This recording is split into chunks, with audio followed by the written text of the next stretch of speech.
Bien, bonjour à tous et merci d'être avec nous. Tout de suite, le sommaire. On va parler tout à l'heure de la visite au SMAG de M. Karenko, puisque vous savez, le ministre est en Guadeloupe depuis 2 jours, il est parti après-midi là. Une interview de Sud PTT Guadeloupe sur le prix du colis.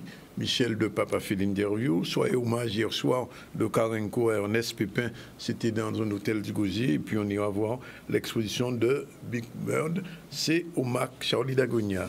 Nos invités aujourd'hui, dans un instant, on va donner la parole à Willy Nestor, mais il n'est pas seul, puisqu'il est venu avec 2 écrivains.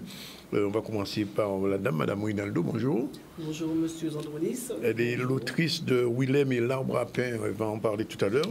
Et notre auteur, Monsieur François-Joseph Delumeau. J'ai enlevé le O, Delumeau, merci. Et qui est auteur de livre Une seule et même famille, il va nous expliquer tout à l'heure. Et puis, il y a plein d'autres ouvrages qui sont sortis, on va faire le point. Mais avant, je voudrais poser une petite question à Willy Nestor, parce que je crois que c'est la première fois qu'on vous reçoit depuis la période difficile qu'on a connue. Comment qu'on est éditeur à ce moment-là, ça fonctionne? Oui, alors bonjour à tous. L'édition, c'est un métier qui n'est pas facile, puisque vous avez un manuscrit souvent qui se présente avec 200, 300 pages. Donc il faut bien étudier. Il y a plusieurs, entre l'auteur et l'éditeur, il y a plusieurs allers-retours. Bon, c'est une collaboration très étroite. Non seulement la présentation, le format, la typographie, les illustrations, les documents, autant de paramètres qui définissent la réussite de livre. Oui. Et pendant la période du Covid, il y avait plus de manuscrits ou moins de manuscrits? Oui, l'après-Covid a été très prolifique en termes de manuscrits. Bien que, voilà, mais on parle de l'après-Covid, mais nous venons de traverser une zone très difficile avec les coupures d'électricité. Nous nous sommes vus aux éditions Nestor pendant 3 mois dépourvus, puisque vous savez que les éditions Nestor produisent eux-mêmes leurs ouvrages. Tout à fait. Et donc, les coupures ont endommagé très sérieusement notre presse numérique. Ah bon? Ben oui, on a eu, entre les allers-retours de pièces qu'il fallait commander par-ci, par-là, ça nous a très lourdement pénalisés. Et ça a freiné la production? Ben oui, ça nous a énormément handicapés, puisque tous les manuscrits, l'impatience des auteurs, nous avons, avec mes collaborateurs, nous avons été mis à rude épreuve. Oui. Je crois que ça va quand même que les éditions Nestor, c'est déjà plus de 300 ouvrages, je crois. Ah oui, on dépasse déjà les 400, oui. Dépasser les 400? Ah oui, absolument. C'est un record, ça. Oui, record, mais pour la Guadeloupe, en si peu de temps, enfin, une quinzaine d'années. Oui. Voilà, bon, nous pas dormi. Ouais. Mais alors, globalement, dans l'édition au niveau de la Guadeloupe, qu'est-ce qui marche le mieux? Les romans, les essais, les livres pour enfants, pour jeunesse, qu'est-ce qui est plus achalandé? Tout dépend de la qualité de l'ouvrage et du contenu. Tout fonctionne. Ah, tout fonctionne? Non, mais tout fonctionne, je dirais ça. Donc, j'ai quand même une petite expérience. À partir du moment que vous avez un contenu qui est bien fait, qui est bien présenté, l'ouvrage fonctionne. Les gens y adhèrent. Oui, les gens y adhèrent sans problème. Oui. Enfin, en ce qui concerne les éditions Nestor, nous n'avons pas de... Bien sûr, il y a des ouvrages qui fonctionnent mieux que d'autres. Oui. Bon, je prendrai l'exemple des ouvrages des tout-petits, des enfants. Bon, ça, d'autant que Caribule nous a énormément aidés dans cette perspective. Qui apprend donc les enfants à découvrir le livre. Donc c'est un... Et puis ça continue dans le temps. Vous voyez, donc maintenant nous avons tout ce qui est roman, tout ce qui est des ouvrages documentaires historiques, etc. Donc ce sont des ouvrages qui fonctionnent, mais à partir du moment que c'est bien fait. Alors, j'ai envie de poser une question un petit peu délicate. Est-ce que ça arrive quand même de refuser des manuscrits? Ah oui, mais c'est tous les jours que je... Ah, tous les jours? Ah oui, c'est tous les jours que nous sommes obligés. Voilà, bon, nous sommes toujours désolés, hein, mais de refuser un manuscrit, parce que vous savez que quelqu'un a souvent à cœur, il se dit ce qu'il a écrit, oui, c'est la science infuse. Il arrive chez nous et on lui dit non, non, non, c'est pas bon. Oui. Vous voyez, donc l'être humain est comme ça. Oui. Et nous, on ne peut pas prendre le risque, oui, non plus de produire, de diffuser, distribuer un ouvrage où on sait au départ que ça ne marchera pas. Oui. Donc nous sommes confrontés à quelquefois des incompréhensions, oui, mais nous préférons très très largement que les choses soient bien dites au départ. Et après... Vous faites des ennemis alors?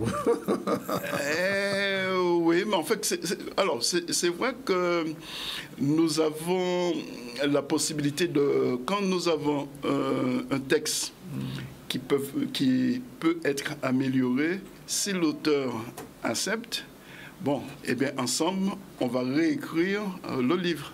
Oui. Voilà. Bon, il y a énormément d'ouvrages que nous avons réécrits, oui, que nous avons retouchés. Mais, voyez-vous, donc, mais un livre, ça prend du temps. Oui. Un livre, c'est au minimum... Quand c'est bien écrit, on peut prendre 3 mois. Oui. Mais il y a des ouvrages aussi, c'est 2 ans, 3 ans. Ah bon, 2 ans, 3 ans 2 ans, 3 ans pour réaliser certains ouvrages. Alors, je prends par exemple un livre de Marie Galante, oui, en 2 tomes. Oui. Ah, oui, c'est 2 ans, nous avons pris 2 ans. Oui. À réaliser, donc... Pourquoi? Parce qu'il était mal écrit ou bien parce que... Non, non, mais les documents, les allers-retours... 2 tomes, Les Mères de Marie Galante, de 1838 à 2008. Ben oui. En 2 tomes, oui. Ben, voilà. Oui. Donc, c'est un ouvrage en 2 tomes. Quand vous voyez les deux volumes, c'est pratiquement 500 pages. Quand vous avez un tel ouvrage, eh bien, voilà, les allers-retours, et puis...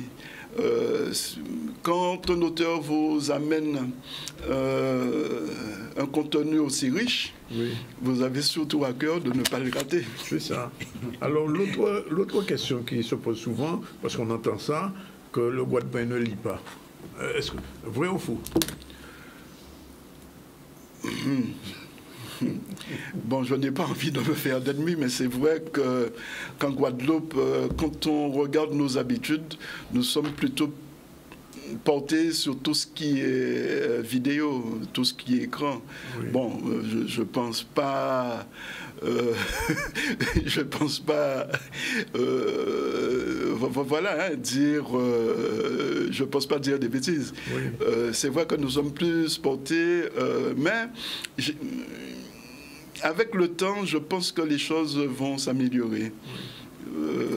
Voilà, hein, bon, je vois, là où je suis, je vois la différence par rapport à mes débuts et par rapport à la journée d'aujourd'hui. Nous avons un chiffre de vente un chiffre qui s'est très nettement amélioré au fur et à mesure du temps. Mais ça, comme je l'ai toujours dit, il y avait de la part des éditions Nestor toute une démarche, c'est-à-dire même celui qui amène un manuscrit, qui raconte son vécu, qui peut-être ne va pas intéresser une maison d'édition métropolitaine, il vient vous voir, mais c'est le plaisir pour lui de faire partager à ses amis, à sa famille, un vécu, une expérience quelconque. Donc nous avons pendant très longtemps donné la parole aux uns et aux autres dans ce sens. Et je pense que le résultat aujourd'hui, les éditions Nestor ont grandement contribué. Oui. Je le dis très modestement. Oui. Et alors, l'autre aspect, avant que je passe à vos invités, c'est la distribution des livres. Est-ce qu'au niveau des libraires, c'est suffisamment bien organisé pour permettre justement de vendre des livres des éditions Nestor? Comme je posais la question pour Nestor, mais demain je poserai pour notre éditeur. Est-ce qu'à ce niveau-là, ça marche? Oui, alors, c'est là où, de mon point de vue, je trouve que nos libraires devraient porter des efforts, de sérieux efforts à ce niveau. Je dis que ce n'est pas normal qu'en Guadeloupe, la quantité d'auteurs, la quantité d'éditeurs qui produit, on arrive chez un libraire, ce ne sont pas les livres des Guadeloupéens qui sont en avant. Ouais. Ce n'est pas normal. Il faut que nos libraires arrivent à entendre cela. C'est inconcevable. Et c'est ça qui se produit. Avant, pour trouver un livre d'un Guadeloupéen, il faut aller bien au fond, chercher dans les rayons pour trouver... Bon, voilà, sauf que si c'est un auteur, quelqu'un qui a une certaine notoriété, bon, on fera un petit effort. Oui. Mais c'est pas suffisant. C'est très insuffisant. Oui. C'est pas normal. Oui. Je note qu'à la Martinique, les choses ne se passent pas comme ça. Chez beaucoup de libraires que j'ai vus en Martinique, c'était pas ça du tout. En Guadeloupe, il faut qu'on arrive à mettre les livres des Guadeloupéens plus en avant. C'est de la qualité. Nous avons des intellectuels, des gens qui écrivent, et c'est de la qualité. Nous n'avons pas à rougir de cela. D'accord. Dernier point, le fait qu'il n'y ait plus de salon du livre en Guadeloupe depuis plus de 10 ans, 15 ans maintenant, même presque 20 ans, c'est aussi une difficulté. Alors, c'est vrai qu'il y a eu une tentative de la ville des Abîmes, que je saluais. J'ai vraiment salué cette initiative et finalement qui n'a pas abouti. Bon, on voit bien que concernant le livre, nous avons encore du travail. Voilà. Alors, je me tourne vers les deux invités. Madame Rinaldo, bonjour. Bonjour. Merci d'être avec nous. Alors, merci, vous avez écrit un ouvrage que je n'ai pas encore lu. En général, quand je reçois des auteurs, j'ai déjà lu leur livre, mais je n'ai pas encore lu. Alors, je vais vous laisser parler un petit peu de Willem et l'Arbre à pain. Alors, qu'est-ce que c'est cette histoire? Alors, cette histoire, donc, c'est un livre qui a une genèse particulière, parce qu'il a été écrit, ça fait 3 ans que c'était en gestation. Et en général, j'étais enseignante, je suis à la retraite et je suis férue de pédagogie. Donc, j'aimais bien proposer à mes élèves mes écrits. Et celui-là, particulièrement, leur a plu. Et je n'avais jamais édité. Et ils m'ont dit, madame, il faut l'éditer. Et ils m'ont, en quelque sorte, poussé à l'éditer. Et aussi, ils n'ont pas coécrit, mais ils m'ont donné des idées sur le vocabulaire des jeunes, sur la manière, même au niveau de la fin de l'histoire. Ils m'ont dit, j'avais déjà une fait et ils m'ont fait changer la fin. Ah bon? Ah oui. D'accord. C'est un livre en coproduction alors? Non, je ne peux pas dire cela quand même, parce que tout le travail a été fait par moi. Ils ont lu et ils m'ont donné en quelque sorte le vocabulaire des jeunes pour inciter les jeunes à lire le livre. Et la maquette aussi, ils ont travaillé dessus. Le maquettiste les a appelés en live pour leur demander leur avis et ils sont très fiers. Avant-hier, j'étais dans l'ancien lycée où j'étais, le lycée hôtelier, et j'étais accueillie vraiment de manière royale par le CDI, par les élèves, etc. Et le livre plaît. Alors, c'est l'histoire d'une jeune collégienne, parce que ça parle d'eux, et c'est écrit pour eux. Et il y a très peu d'écrits pour les jeunes collégiens, pour les jeunes ados. La plupart des écrits que nous avons sortent plutôt de la France. Et les élèves, ils vont dire, madame, pour la maquette, nous, on aime le dark. Ils vont donner leur point de vue. Et là, ce livre-là leur plaît énormément. Ça plaît aux jeunes, mais ce qui m'a aussi surpris, c'est que ça plaît aux adultes. Il y a des gens qui s'y retrouvent. Et je pense que tout chacun... C'est votre premier ouvrage? Alors, mon premier ouvrage publié, mais j'ai une trentaine d'histoires que j'ai dans mon tiroir. Oui, parce que c'est une histoire du travail. D'accord. Alors... Je n'osais pas publier. Je n'osais pas parce que... Donc, il y aura autre chose après? Ah oui, parce qu'il y a la fait, il y a un suspense, c'est M. Zandri. Ah, il y a un suspense à la fin. La fait, vous devriez faire marcher votre imagination pour... On ne va pas trop en dire, voilà. pour donner un goût de livre. Alors, ça s'appelle Willem et l'arbre rapin de Mme Rinaldo. Alors, j'ai M. Delumeau, je dis bien Delumeau, pas Delumeau, parce que le nom existe aussi. Et lui, il a écrit un ouvrage qui s'appelle Une seule et même famille. Alors, c'est de quelle famille il s'agit? Alors, Delumeau, Delumeau. Il y a 3 patronymes là. Oui. Vous voyez, quand quelqu'un vient voir ça, il se dit, bon, mais qu'est-ce qui se passe? Et pourtant, c'est la famille. Alors, je m'explique. Pour en arriver là, à sortir ce livre-là, c'est une histoire qui a commencé depuis mon enfance. J'avais à peine 10 ans, et puis j'arrive chez un cousin, mon père me dit, embrasse-le, bruit. Et je m'aperçois par la suite qu'il s'appelle Delumeau. Oui. Moi, je suis Delumeau. Alors je pose la question à mon père, mais pourquoi vous n'êtes pas tous les deux soit Delumeau ou Delumeau? Oui, oui. Et il me dit, bon, c'est famille en boy. Et à ce moment-là, on ne pouvait pas poser de questions aux parents. Quand ils vous disent quelque chose, c'était déjà la vérité. Pas d'y oui. Et alors là, il ne fallait rien dire. Oui. Alors je me suis dit, bon, mais tiens, s'il ne me répond pas, je nourris cette idée, et puis après, je vais chercher pourquoi cette différence. Donc, c'est ça qui s'est fait. Alors, le meilleur moyen, c'était d'attendre la retraite, au moment où je suis libre. Personne ne l'a fait. Je me lance dedans. Je me suis jeté à l'eau. Et puis, j'ai fait des recherches. Alors, il faut dire qu'à ce moment-là, je n'avais aucune connaissance en généalogie. Oui.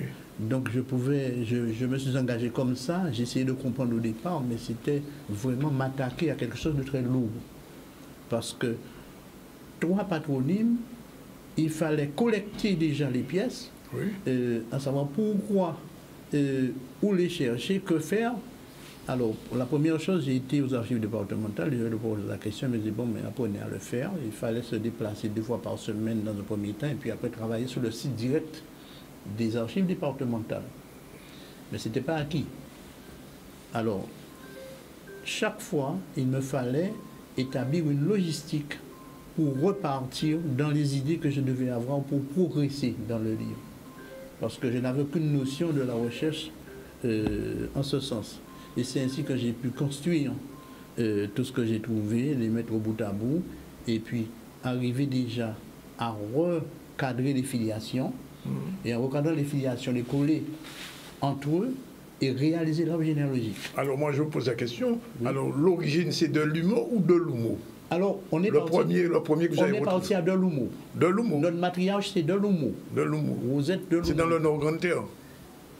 Les Delumeau, c'est... Bon, ça a commencé entre Abim et Mornalo. Abim et Mornalo, oui. Alors, je m'explique. Oui. La famille émane du bassin sud de Mornalo et du bassin nord des Abîmes, qui se touchent au niveau de Doubs. Bosredon-Doubs. Oui, je le dis clairement. Oui. C'est là où on trouve la racine famille. Même là, oui. La racine a un pourcentage de 80%. D'accord. Et vous savez, 2 choses qui font se déplacer les gens dans leur cocon familial, c'est l'amour et le travail. Oui. Donc il y en a qui sont partis travailler à Capesterre, ils ont créé leur famille là, à Sainte-Rose pareil. Oui. Vous voyez, ça se fait comme ça. Et à quel moment Delumeau devient Delumeau? Alors, il n'y a pas de moment précis, parce que le mélange qu'il y a eu dans les filiations, oui. On peut trouver, je m'explique, on peut trouver pour un père Delumeau des enfants qui sont déclarés Delumeau. Ah et bon, inversement. Oui, monsieur. Et inversement. Oui. Donc, il y a eu un vrai mélange et il fallait les trier et les mettre dans l'ordre. Et lorsque je créais l'arbre généalogique. Oui. Voilà. Mais donc, il fallait bien avant. Vous savez, les aînés le savaient. Mais ça n'a pas causé des problèmes, je veux dire, d'héritage, des choses comme ça, parce que quand on va chez le notaire aussi, Delumeau et Delumeau, même si c'est la même famille, mais c'est 2 noms différents. Non. Les aînés le savaient et ils ont éduqué leurs enfants en ce sens, pour leur dire vous êtes parents. Ils le savaient, mais ils ne savaient pas l'expliquer. Oui. C'est là où il y a le problème. Donc aujourd'hui, ça nous évite beaucoup de choses. parce que quand on allait dans les administrations, on vous posait la question, c'est de l'humour ou de l'humour? Avec X ou sans X? Oui. Vous voyez, vous avez déjà là un problème. Donc, en sortant l'arbre généalogique, on sait que ça s'est passé à tel niveau. Pourquoi on a de l'humour? Pourquoi on a de l'humour? Et de l'uno maintenant émane de l'humour. Ah bon? Et de l'uno émane de l'humour. C'est une déformation de l'humour. Ah, donc au départ, c'est de l'humour. C'est de l'humour. Parce que avec EAU ou avec O? Avec X comme de l'humour. Oui. La première personne qui l'a créée, elle est née en 1809. Oui. Elle s'appelle Anicette de l'humour. Aux abîmes? Aux abîmes. Oui. Elle est née aux abîmes. Et donc, sa maman était obligée de fournir des papiers pour lorsqu'elle allait se marier, pour dire bien qu'elle est sa fille et que ça s'est passé comme ça. Il y a eu un jugement et puis elle s'est mariée. 1809, on est encore à l'époque de l'esclavage. Mais elle est née esclave, justement. Elle est née, oui. Sa mère était esclave, elle est née esclave. Et elle était la dernière personne à être esclave chez nous. D'accord. Voilà. Donc, l'histoire de la famille, c'est un peu ça que vous racontez dans le livre. Je raconte dans ça. Oui. Et puis, comme j'ai découvert beaucoup de choses, j'ai voulu déjà le faire comprendre à ma famille, mais aussi le dire à la Guadeloupe. Oui. Parce que ma famille n'est pas la seule touchée par ce Ah non, mais il y a beaucoup de familles. Oui, il y a beaucoup de familles. J'ai un exemple que je connais. Oui. C'est à Bouillante, la famille Kafa et Kafafa. Exactement. C'est la même famille. C'est la même famille, mais il faut chercher là où il y a des... Et là encore, c'est une autre paire de manches. Il y a Ramasami et Ramsami. Oui. Voilà. Aussi. Fauconnier, tout Fauconnier. Oui, Fauconnier, tout Fauconnier, par exemple, oui. Donc, ce que je dis aujourd'hui, je suis sur vos antennes, je dis, lorsque on fait des recherches, il faut aller chercher. J'encourage mes compatriotes à aller vers tout ça pour connaître leur famille et pour savoir bien où ils sont, parce qu'on a besoin de se reconstruire. Oui. Et ça, c'est nécessaire. On est vraiment en crise identitaire actuellement. On a besoin de tout ça pour aller plus loin. Tout à fait. Donc, essayez d'y aller. Ne laissez pas tomber à la première difficulté. Oui. Et lancez-vous avec 2 mots-clés. Il faut aimer et il faut être passionné. D'accord. Vous restez devant votre machine, vous travaillez, parce que maintenant on peut travailler directement chez soi. Tout à fait. Vous travaillez, et ce sera le plus grand bonheur de connaître votre famille, pourquoi il y a eu cette déviation, et voilà. Bien. Alors, je pose la question à Mme Morinaldo et vous. Oui. Pas de signature prévue dans les temps qui viennent? Pas dans le média, mais je pense aller au lycée Chevalier de Saint-Georges le mois d'avril, le mois prochain. J'ai un projet avec le principal, le proviseur, pardon. Et on veut intégrer aussi les parents d'élèves. On veut trouver une manière différente de faire venir les parents d'élèves. Donc, ce sera autour du livre pour que les parents puissent voir l'école autrement, plutôt que tout le temps les conseils de classe, on les maltraite, on leur dit oui, l'enfant n'est pas bon. Donc, on veut les recevoir de manière conviviale autour du livre. Et pour monsieur Delumeau? Non, il n'y a pas de séance prévue ces temps-ci. J'ai seulement, je l'ai fait, j'ai présenté le livre en plusieurs endroits pour ma famille, déjà au rassemblement familial de la famille. Et puis dans ma commune, à Monalo. Oui. Donc je ne sais pas si ça se présente après, j'irai, pourquoi pas. Mais pour l'instant, il n'y a pas d'endroit fixe pour ce... Alors je rappelle la sortie donc, de ces ouvrages, Les Mères de Marie-Galante, 1838-2008, tome 1 et tome 2, écrit par Ephrem Bertingent. Ephrem avait déjà sorti des choses sur l'aviation, je crois. Oui. Il est à son 2e volume, toujours aux éditions Nestor. Il a travaillé au Guadeloupe pendant longtemps. Oui, c'est vrai. Alors, ces 2 livres-là sont disponibles. Alors, je prends une autre d'une figure historique du basket bémaousien guadeloupéen. Valère-Édouard Lamy, un destin hors du commun. Il est décédé il y a quelque temps et sa fille a sorti. C'est un ouvrage où j'ai eu beaucoup de plaisir à mettre en place parce que je connaissais très bien Monsieur Lamy. Valère Lamy qui faisait le show sur la place de la Victoire. On allait le voir avec les frères Blaze. C'était quelque chose qui a formé et au niveau international. Et j'étais encore gâté puisque c'était mon voisin. Ah, bon, d'accord. Alors, je continue. je l'ai reçu ici, Eliane Samper, qui est historienne. C'était les sculptures commémoratives de Guadeloupe. Ça aussi, chaque Guadeloupéen aurait dû avoir ce livre. Je lui ai dit ça quand il est venu. Parce qu'elle nous avons des runes, nous avons des stèles, des statues. Guadeloupéennes. Cette dame a fait un travail historique très important. Elle a fait un travail considérable. Très important. Alors, celui-là, je n'ai pas encore lu. Éréstigmate, journal intime d'une fille, coton. Oui, alors là, c'est les difficultés. C'est une Martiniquaise qui a écrit. C'est une Martiniquaise, effectivement. Donc, une famille difficile. La jeune fille qui arrive en métropole et puis qui fait comme elle peut en métropole.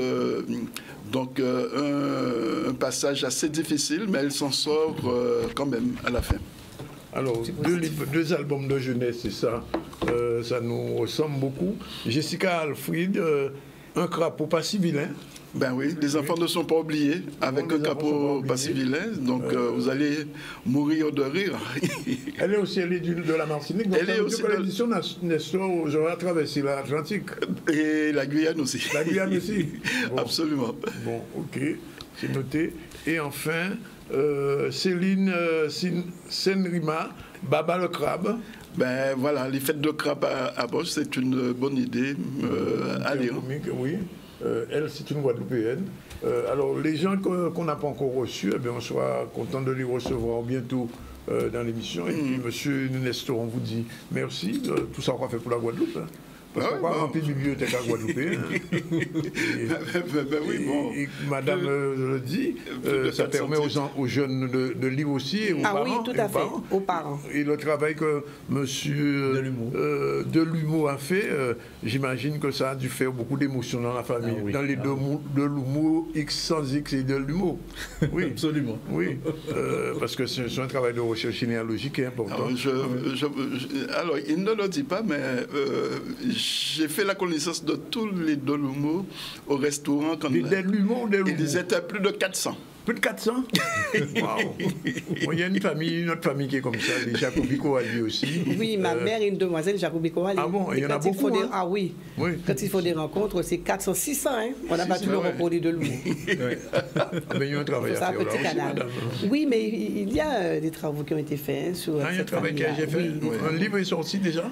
Non, pas de livre. Pas de livre. Mais moi, ça va être ardu. Hein, oui, il y a du travail. Mais comme il y a un technicien. Voilà, mais il n'y a pas de hasard, parce qu'on est apparenté quelque part aussi. Ah bon? Canada fait des choses. Bon, ben voilà. En tout cas, on vous remercie. Ils se sont découverts ce matin par an. Parce que ma tante était mariée à Delumeau. Ah, bon. La Guadeloupe, son petit pays, il grand et petit en même temps. Ah, d'accord. Bon.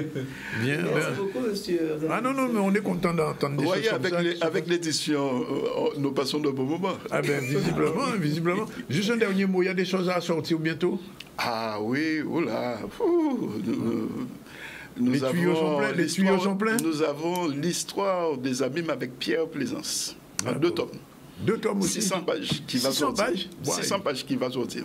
Wow. Où on parle de tous les grands qui ont construit des abîmes. C'est un peu comme pour les maires de Marie-Galante, ou bien sur notre C'est encore plus volumineux que Marie-Galante. Hein. Oui. Marie-Galante, c'est presque 500. Oui. Mais là, Pierre Plaisance, c'est pratiquement plus de 600 pages. 600 pages sur l'histoire des abîmes. Voilà. Donc, et c'est un ouvrage vraiment considérable. Oui.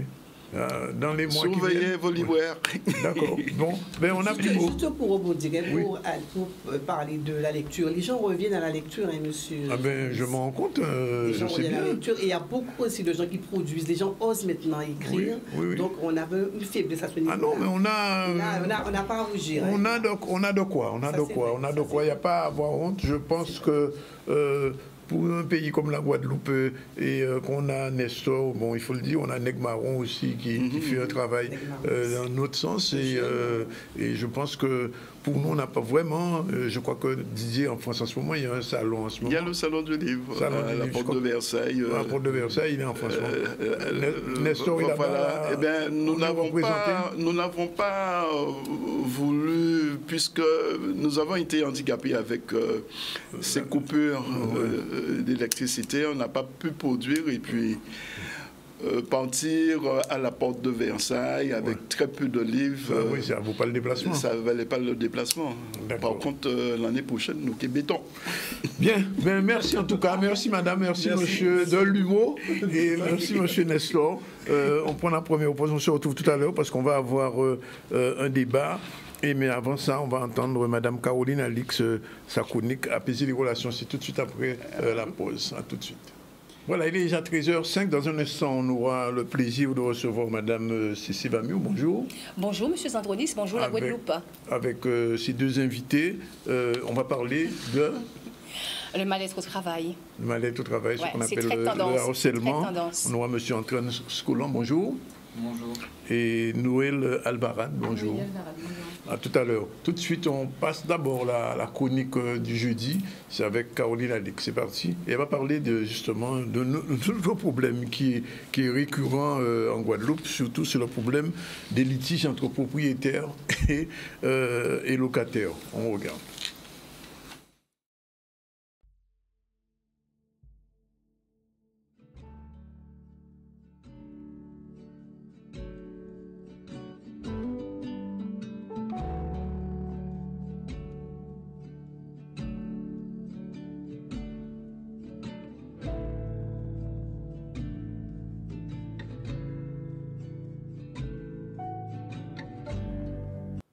Bonjour. Bonjour Danick. On va parler de quoi aujourd'hui? On va parler des conflits entre les propriétaires et les locataires. Alors, première question toute simple. Pourquoi les relations entre le bailleur et le locataire sont souvent conflictuelles? Eh bien, souvent, le bailleur, lui, ce qui l'intéresse, c'est de toucher ses loyers sans trop faire de dépenses pour rentabiliser un investissement. Et le locataire, lui, il veut son confort, mais il n'est pas toujours très soigneux parce que de toute façon, il ne va pas rester. Et quel type de contrat on peut aborder aujourd'hui? Alors aujourd'hui, je voudrais écarter le bail commercial, qui est une réglementation très particulière qui mériterait un sujet à part entière, pour me concentrer plus sur les baux réglementés dans le Code civil. Ouais. Et donc on va parler de ces conflits. Et il y a un mot particulier, c'est le démembrement. Alors oui, les relations entre locataires et propriétaires sont en conflit puisqu'ils ont tous les deux autant de droits sur le même bien et en fait ils ont chacun des droits particuliers liés à un démembrement de propriété. Alors qu'est-ce que c'est ce démembrement? Alors en droit, on a l'habitude de dire que d'un côté il y a l'usus et le fructus, c'est-à-dire le droit d'occuper le bien, d'en jouir et de toucher ses loyers avec l'autorisation du propriétaire dans des sous-locations. Ou de l'autre côté du propriétaire, c'est l'abusus, c'est le droit de disposer du bien, de le vendre et d'en faire un peu ce qu'on veut. Et quand on détache l'usus, le fructus de l'abusus, eh bien, chacun s'empare d'une partie des droits et se croit un peu tout permis sur le même bien et ça crée énormément de conflits. Et il faut bien sûr une réglementation. Alors, quels sont les problèmes les plus répandus en pratique du côté du locataire? Alors, le droit essaye au maximum, les contrats particuliers dans cette matière essayent au maximum de régler toutes les hypothèses pour éviter les conflits, mais ça ne marche pas toujours. Et alors, sur le terrain, il y a des notions qui sont juridiques, mais en fait tellement larges en termes d'interprétation par les magistrats que on se retrouve dans des situations ubuesques à plus vraiment savoir quoi faire. Alors, c'est notamment le cas du logement décent. C'est quoi un logement décent? Alors, c'est très bien décrit dans les textes, mais pour autant, il y a toujours une marge d'appréciation qui fait que le propriétaire va peut-être considérer que ça suffit comme ça, c'est très bien, mais le locataire, lui, il va vouloir pousser les manettes un peu plus loin parce que c'est son confort qui est en jeu. Il y a également des problèmes de locataires protégés. On va dire, à partir d'un certain âge, on n'est pas expulsable. C'est pas vrai. Oui. À tous les âges, on est expulsable, même à 65 ans, sauf que la différence, c'est que le bailleur, dans ce cas-là, doit faire son possible pour reloger le locataire dans les mêmes conditions que celles qu'il avait. Et il y a un autre litige du côté locataire, c'est les dépôts de garantie à récupérer. Alors, on a vu du côté du locataire, mais alors du côté du propriétaire, quels sont les droits? Le propriétaire, lui, bien souvent, il souffre de ne pas pouvoir toucher ses loyers en temps et en heure. Oui, oui.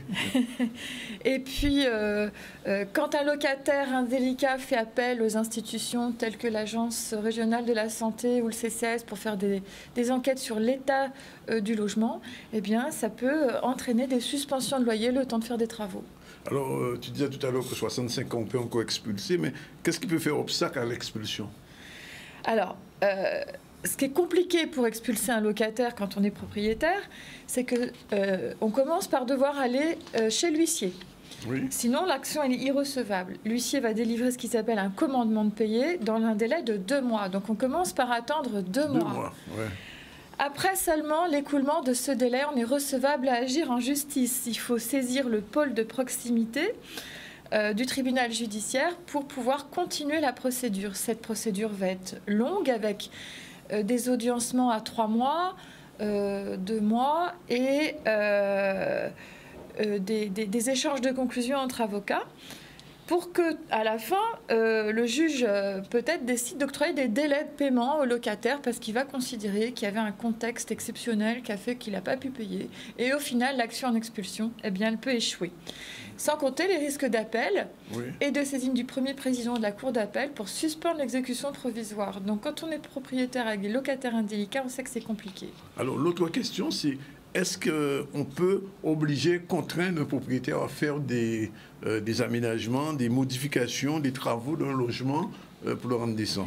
Eh bien, la réglementation est très favorable aux locataires qui vivent dans des conditions difficiles. Dès que c'est caractérisé par un rapport du CCS ou de l'ARS, le préfet peut rendre un arrêté d'insalubrité et lui-même décider une suspension des loyers sans avoir à saisir un tribunal. Alors, dernier point à regarder, c'est le bail professionnel. C'est un autre cadre juridique, ça. En fait, j'ai voulu parler avec toi d'une médiation qui s'était plutôt bien passée, contre toute attente. Voilà, donc je voulais partager avec vous ce cas. Oui, le cas des magiciens. Le cas des magiciens et des scientifiques. Et combien de personnes ont été impliquées dans cette médiation? Alors, c'était un groupe assez large, il y avait plus de 6 personnes concernées. Et donc, ils se battaient pendant le Covid, ces 6 professionnels, profession libérale, ils se battaient pendant le Covid parce que certains ne voulaient pas que les patients des autres accèdent aux toilettes. Il y avait un contrôle total des microbes. Il fallait nettoyer. Il ne fallait pas qu'il y ait de salle d'attente non plus à l'intérieur. Il fallait que les gens attendent sur le parking dans le froid. C'est en métropole, en plein hiver, dans les voitures. Donc, sur ce conflit, Pascal, qui était kiné, me dit ça va trop loin, c'est n'importe quoi. Il n'est pas question que ma clientèle attende dans des voitures sur le parking. Il va falloir qu'on s'arrange. Ouais. Voilà. Et c'est comme ça que la médiation a commencé. Ouais. Et finalement, qui était le fautif dans l'affaire? Le fautif, c'était une personne absente du groupe. Et oui, parce que finalement, je n'ai rencontré que les locataires de cet immeuble, les professionnels en place. Et le responsable, c'était le bailleur. Pourquoi? Parce que lorsqu'il avait recruté 2 personnes qui exerçaient plutôt dans le domaine médical, à savoir un kiné et un ostéopathe, ces 2 personnes-là pensaient pas finir d'exercer à côté de gens qui faisaient de l'art-thérapie, de la sophrologie, de l'hypnose. Il y avait un problème d'image vis-à-vis de la clientèle et d'être associé à des thérapies un peu alternatives, ça leur convenait pas du tout. Et ils ont fini par se cristalliser dans des conflits de groupe où, Adèle, dès qu'un local se libérait, faisait en sorte de remplir les équipes et son camp. Ce qui fait que finalement, les scientifiques qui étaient plus dans le domaine médical se sont trouvés un peu renversés et ils n'arrivaient plus à se parler. Alors, dans ce genre de situation, comment le médiateur agit-il pour régler le conflit? Il n'y a qu'une seule recette que je connaisse, c'est la sincérité, la loyauté, la vérité. Dès lors qu'on rentre dans le dur de ces problématiques d'image et d'image vis-à-vis du public, franchement, en disant, c'est pas très valorisant d'exercer à côté des gens qui font de l'art-thérapie ou de l'hypnose parce que c'est pas palpable, pour des scientifiques, c'est délicat. Dès lors qu'on a posé ce principe, c'est un des locataires qui a dit devant tout le monde, mais c'était le propriétaire qui nous avait dit qu'il ferait en sorte de créer un centre médical et ça se transforme en activité de loisir. Et ce n'était pas du tout l'esprit au départ. Et on les comprend. Oui. Et en fait, tout le monde s'est mis d'accord pour dire qu'effectivement, ce n'est pas logique. Voilà. Et ils ont réussi à s'entendre, à mettre en place des méthodes de fonctionnement en interne, à se reparler surtout. Et voilà, donc comme le responsable était extérieur au local, ça a permis d'apaiser les choses. Alors, pour conclure, pour terminer, comment on peut faire la différence entre une relation toxique et une relation perverse ? C'est très important quand on aborde le conflit de faire cette différence parce que dans la relation perverse, il y a un déni d'altérité, c'est-à-dire que l'autre, il n'y a aucune considération pour lui, il n'existe pas, il est transparent, insignifiant, on y est totalement indifférent. Alors qu'une relation toxique, on va pouvoir avoir un minimum de reconnaissance pour la difficulté de l'autre et on va pouvoir réussir à changer son angle de vue pour pouvoir se retrouver dans un espace supportable. Merci Madame la médiatrice. On se retrouve dans une quinzaine de jours. Merci. Voilà, on continue. OK.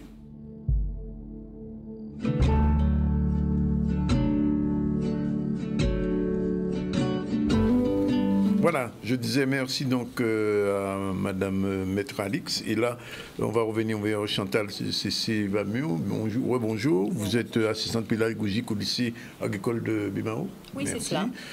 Antoine Lescolan, vous êtes avocat au barreau de la Guadeloupe. Et Noélie Alvarade, vous êtes psychologue. Alors, aujourd'hui, on a décidé de parler du mal-être au travail.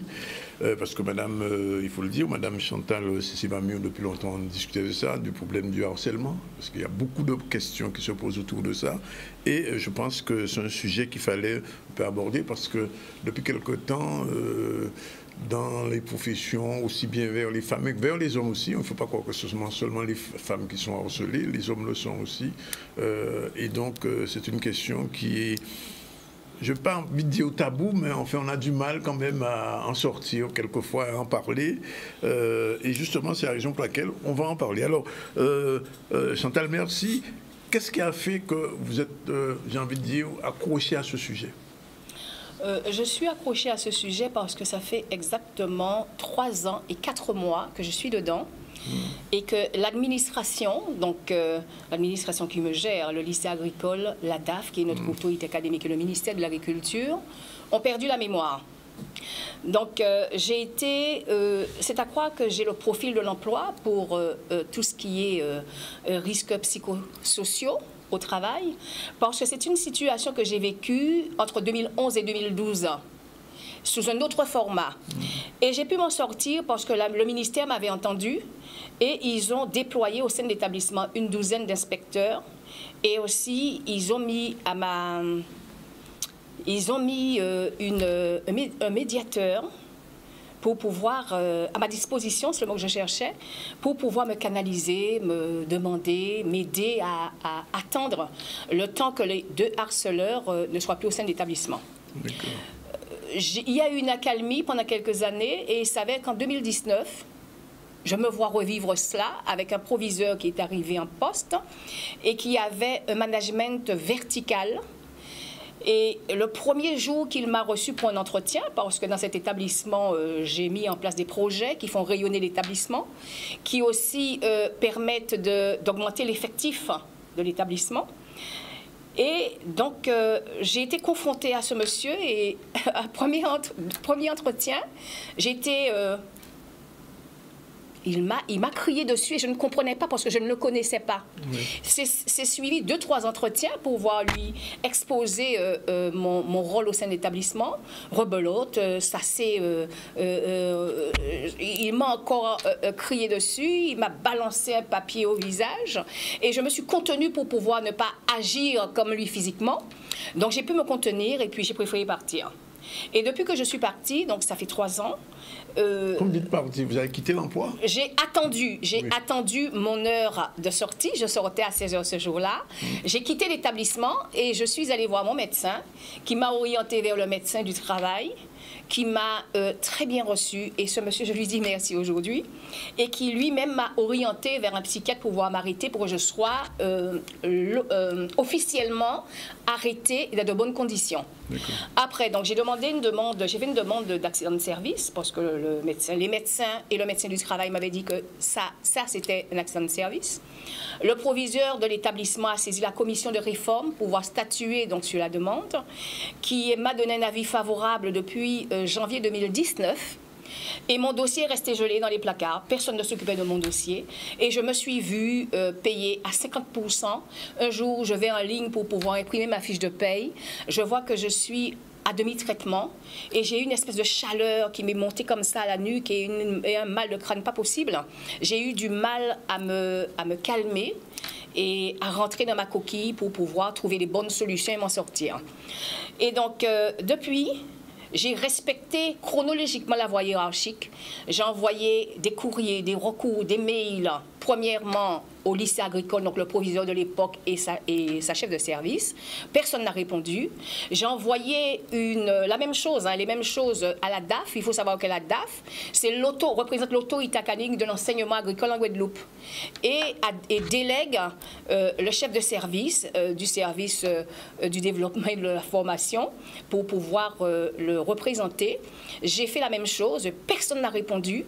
J'ai envoyé des demandes aussi au ministère, au bureau du service de la paye et j'ai pris aussi la tâche du médiateur du ministère pour voir si j'allais pouvoir avoir gain de cause et au moins une réponse parce que personne ne m'a répondu. Donc lorsque j'ai vu que j'ai fait tout ça, après 3 ans, qu'est-ce que j'ai fait?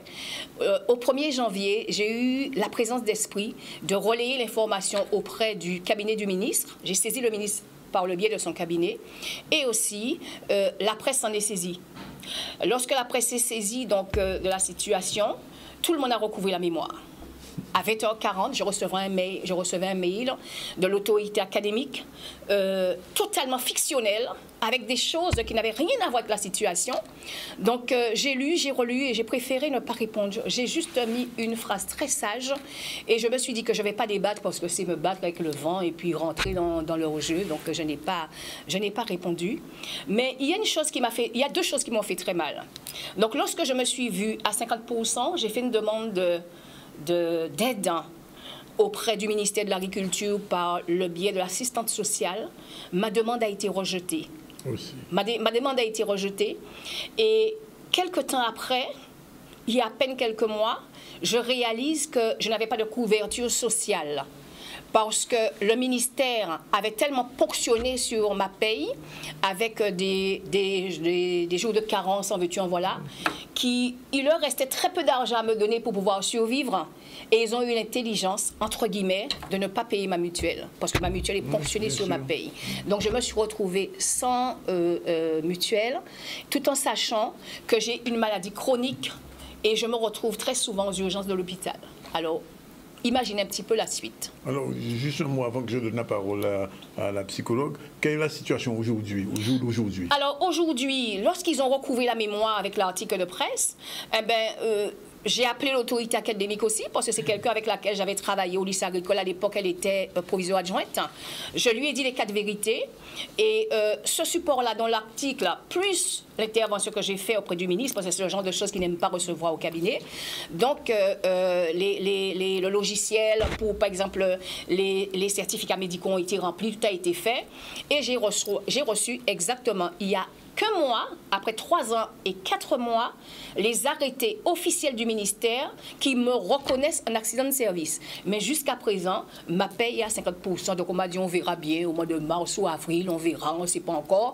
Mais ils n'ont pas eu la présence d'esprit, tellement que ce sont des gens bienveillants, de se dire, comme elle n'a pas, elle meurt de faim. Oui. Et comme elle ne vient pas nous demander à manger, parce que c'est ce dont ils avaient besoin, que je vienne leur demander à manger. Mais puisqu'elle n'est pas venue et qu'elle est à 50%, on va faire fonctionner la démarche auprès de l'assistante sociale. Non, ça ne s'est pas fait. Je suis là, j'attends que mon salaire soit rétabli. Madame Alvarez, vous êtes psychologue.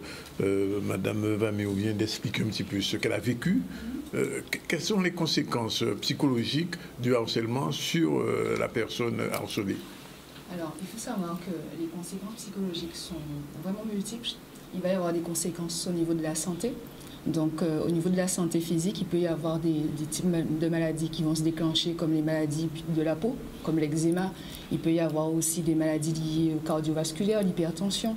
Il va y avoir diverses maladies, notamment liées avec tout ce qui va être la gastro-intestinale, avec les ulcères. Et plus, en fait, la personne va être exposée au stress, plus ces maladies-là vont s'aggraver. Donc, ça peut aller jusqu'au cancer, notamment, voire plus. Au niveau psychologique, c'est des personnes qui vont développer des troubles anxieux, donc des troubles de l'appétit, des troubles du sommeil.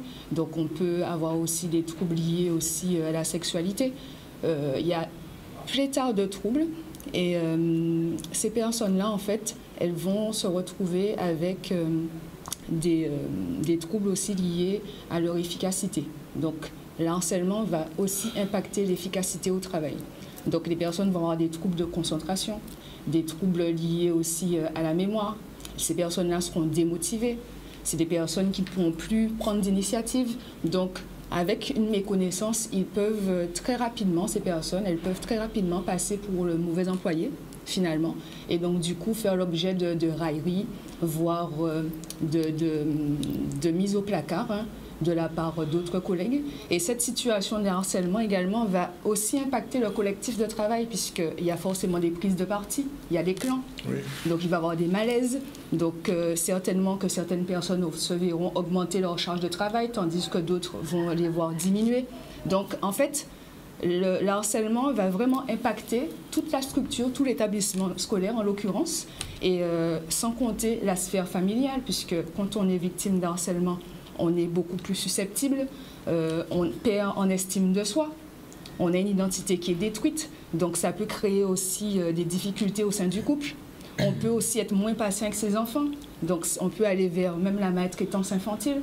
Donc c'est vraiment un fléau qui va arriver un peu comme un virus dans un ordinateur, qui va vraiment détruire toutes les parties de la vie d'un individu et aussi impacter son contexte organisationnel. Donc voilà. Alors, je m'adresse à l'avocat, maître Antoine Loscolan. Il y a peut-être 30 ans, il n'y avait pas de loi sur le harcèlement, autant que je me souvienne. C'est assez récent quand même. Alors, dans la fonction publique, il y a eu une loi en 1983, la loi Le Pors, qui définissait le harcèlement. Oui. Mais comme vous l'avez dit au début, c'était un sujet qui était tabou et qui est encore tabou. Il est encore tabou. Il est encore très tabou parce que justement les gens ont du mal à aller voir, pas forcément des avocats, mais des collègues, des psychologues, des médecins du travail pour faire part de ça et pour sortir de cette situation-là. Et si je peux me permettre de revenir un peu sur la définition de ce harcèlement-là, c'est une définition qui est plurielle parce que, vous l'avez rappelé en début d'émission, ça peut toucher les femmes aussi, et dans ce cas-là, ça peut être un harcèlement sexuel, ça peut être un harcèlement moral, ça peut se passer au travail, dans le couple, et en fonction de ces différentes situations-là, il y a des textes de loi qui sont différents et des définitions qui divergent un peu. En l'occurrence, Madame Cécile Amur, et d'ailleurs je la remercie pour son témoignage parce qu'on s'est rendu compte que, d'après ce que j'ai entendu, elle a peut-être autant souffert du harcèlement lui-même que de la bataille qu'elle a dû mener et qu'elle doit encore mener pour obtenir réparation du préjudice. Ce qui n'est pas le harcèlement, ce qui est la conséquence du harcèlement. Et donc c'est important d'expliquer aux gens que obtenir réparation de ce préjudice, c'est possible, mais il y a des obstacles à dépasser. Sur la définition, c'est une définition qui est présente dans le Code général de la fonction publique, donc pour les gens qui travaillent en tant que fonctionnaires et agents publics sous le régime du droit public. C'est une définition qu'elle a même aussi dans le Code du travail pour les gens qui sont employés dans des sociétés privées. Et c'est la même définition qu'on va retrouver dans le Code pénal, là, quand on passe devant un juge pénal et qu'on risque une sanction d'emprisonnement ou d'amende.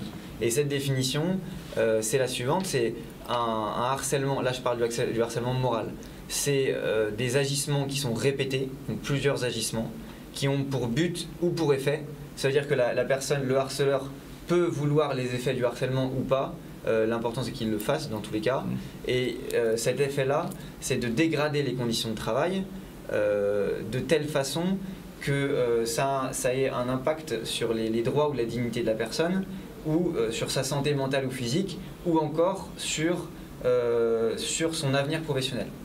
Et donc, à partir de cette définition-là, et c'est important de le comprendre parce que c'est comme ça que fonctionne un juge ou un juriste, il va falloir mettre la situation factuelle dans des cases pour voir après ce qu'on peut en faire, s'il peut y avoir des sanctions, réparation du préjudice, etc.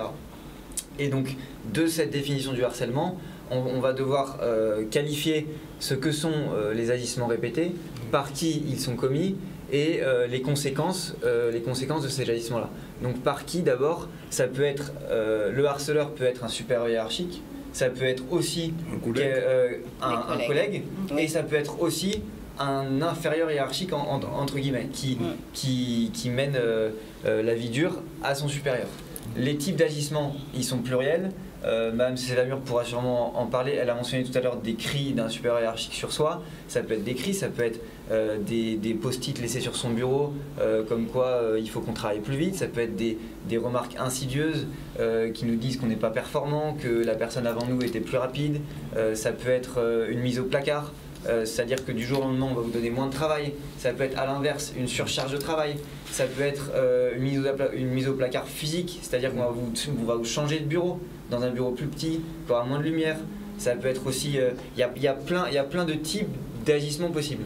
On peut par exemple aussi se voir refuser une mutation professionnelle. Oui. Et donc ensuite, sur ça, il faut que les agissements soient répétés, que ça ait lieu plusieurs fois. Et enfin, il faut qu'il y ait une conséquence, donc soit sur les droits ou la dignité de la personne, la santé mentale ou physique, ou l'avenir professionnel. Et dans ce cas-là, c'est une mutation perdue, c'est un syndrome dépressif, un syndrome anxieux, etc. etc. Alors, est-ce que les conséquences judiciaires sont à la hauteur du préjudice? Elles peuvent être à la hauteur, mais elles sont difficilement à la hauteur parce que le principal problème dans les affaires de harcèlement, c'est la preuve et c'est la charge probatoire.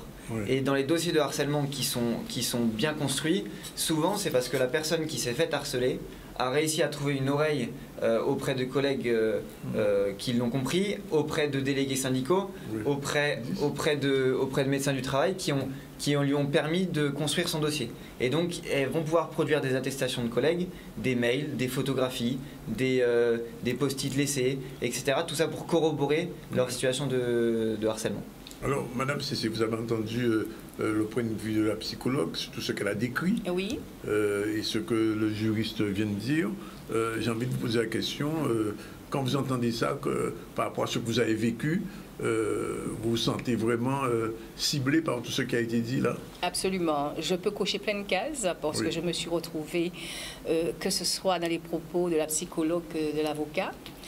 Et j'ai écouté l'avocat avec beaucoup d'intérêt parce que j'ai répertorié pas mal de preuves que eux-mêmes m'ont fournies. Oui. Les preuves sont là, photocopiées en plusieurs exemplaires que j'ai mis ailleurs, à l'extérieur, que je n'ai pas laissé chez moi. Et j'ai déjà constitué un dossier pour pouvoir me battre jusqu'au bout. Parce qu'il y a beaucoup de personnes qui sont dans cette situation et qui n'osent pas être là aujourd'hui. Oui, je sais bien. Hein? J'ai contacté quelqu'un qui travaille dans le privé. Eh ben, il ne m'a pas donné signe de vie depuis parce qu'il a peur, parce que les gens ont peur des représailles, parce que les gens ne sont pas solides aussi. Parce qu'il faut avoir des épaules pour pouvoir supporter ce type d'exaction. Ce n'est pas toujours facile au quotidien. Mais moi, je suis encore là et je voudrais leur dire de fonctionner autrement parce que tout ce qu'ils veulent me faire, en fait, je récolte autre chose. Donc, changer un petit peu de mode d'emploi parce que j'ai quelques kilomètres d'avance sur vous, messieurs. Alors, je vous pose une deuxième question. Enfin, c'est la question un petit peu particulière. Comment vous avez survécu à tout ça? Comment j'ai survécu à tout cela? Donc, dans un premier temps, je suis rentrée sous une bulle parce que je vis en permanence sous une bulle. Je n'entends pas forcément ce qui se passe autour de moi. Et je me suis posé les bonnes questions. Qu'est-ce que tu veux, Chantal? Et lorsque j'ai répondu à ce moment-là, j'ai commencé dans un premier temps à me poser, parce que je suis quelqu'un de très volcanique. Et ça n'a jamais payé d'être volcanique. Donc je suis rentrée sous ma bulle, je me suis posée et j'ai frappé aux bonnes portes. c'est surtout ça qu'il faut faire. Il faut oser, il faut avoir la force d'oser et ne pas toujours écouter les conseils qu'on vous donne d'un côté parce que ça, c'est pas forcément les bons conseils. Donc, je suis assez, comme j'ai déjà, c'est quelque chose que j'ai déjà vécu 2 fois. Donc, aujourd'hui, je ne dirais pas que je sais tout, mais je connais quand même un panel d'exemples et de preuves à mettre de mon côté pour pouvoir me servir. Mais je me suis remise au sport. Donc, tous les matins, c'est quelque chose que je n'aime pas forcément, mais tous les matins, j'avais un besoin, vous vous rappelez, j'ai eu un besoin d'aller courir le matin. Pendant que les gens dorment à 4 heures du matin, je suis déjà réveillée pour aller courir. Courir après quoi? Courir pour pouvoir contenir ma rage et déverser tout ce que... C'est une thérapie pour vous. Voilà, c'est une thérapie pour moi. Et je me suis mise aussi à tout ce qui est... j'appelle ça des métiers de tête. Donc, je canne énormément, je fais du barquois, je fais plein de choses qui me permettent de réfléchir, de me poser, de voyager et d'oublier tout ça. C'est dans ça qu'aujourd'hui j'ai trouvé ma thérapie. Et j'ai entendu qu'il y a des psychologues. Oui, je vous prie de m'excuser, madame, mais il faut tomber sur le bon psychologue. Oui. Il faut tomber sur le bon. Et on ne sait pas toujours lequel qui est le bon. Donc, je me suis construit ma propre thérapie qui est de travailler des outils de chez nous pour pouvoir me calmer et trouver une thérapie. Une dernière petite question quand même avant de vous quitter. J'ai dit ça, c'est un épisode 1, il y aura une suite à ce débat-là parce qu'il y a encore d'autres questions qu'on n'a pas abordées. Quel conseil pouvez-vous donner à Madame Cécile Vamur en tant que psychologue? Alors, quel conseil je peux lui donner? Madame Cécile Vamur me semble très... je pense qu'elle a conscience de ses ressources. Donc, comme elle l'a dit, elle a déjà connu ce fléau déjà à 2 reprises. Donc, elle a l'air d'avoir trouvé ce qui lui correspond. Il est vrai que lorsqu'on est victime de harcèlement, il est intéressant de se faire suivre soit par un psychologue, mais aussi de faire intervenir d'autres approches psychocorporelles, comme elle le fait déjà. Donc, c'est vraiment une approche globale. Et c'est aussi, voilà, il faut avoir du soutien, que ce soit du soutien des collègues, des soutiens de la famille. Il faut être soutenu, puisque seul, on n'y arrive pas. Seul, on n'y arrive pas et elle fait bien de se poser, de faire preuve d'intelligence émotionnelle, hein, puisque du coup, elle ne se laisse pas guider par ses émotions. Donc, je pense qu'elle est déjà sur des actions qui sont très bénéfiques. C'est la même question au niveau juridique. Vu l'état de la situation aujourd'hui, les lettres qu'elle a fait au ministère, un peu partout, qu'est-ce qu'elle peut encore faire, qu'elle n'a pas encore fait, que vous lui conseilleriez? Malheureusement, elle est déjà passée par la partie médiation, par toute la partie tentative de conciliation amiable. Donc maintenant, l'autre option pour obtenir réparation de son préjudice et justice, c'est de saisir le juge, en l'occurrence administratif, ou alors le juge pénal, ou alors, parce qu'elle peut faire les deux en même temps. Voilà. Bien, on va terminer aujourd'hui sur ce premier épisode. Oui. Je vous promets qu'il y aura une suite. D'accord. Et on reviendra. J'espère que des gens harcelés comme vous auront le courage de venir en direct sur le plateau, visage découvert. On peut même leur mettre un masque s'ils ont peur d'être reconnus.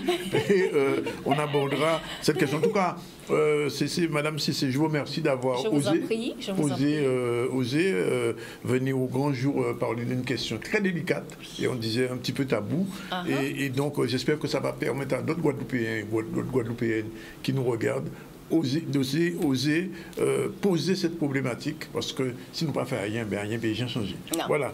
Merci. On revient tout de suite rapidement à l'actualité. On reçoit tout de suite après Sandy et sa star. Je vais parler de Yemuna. C'est parti. Karanko visite SMAG. Charlie Dagonia.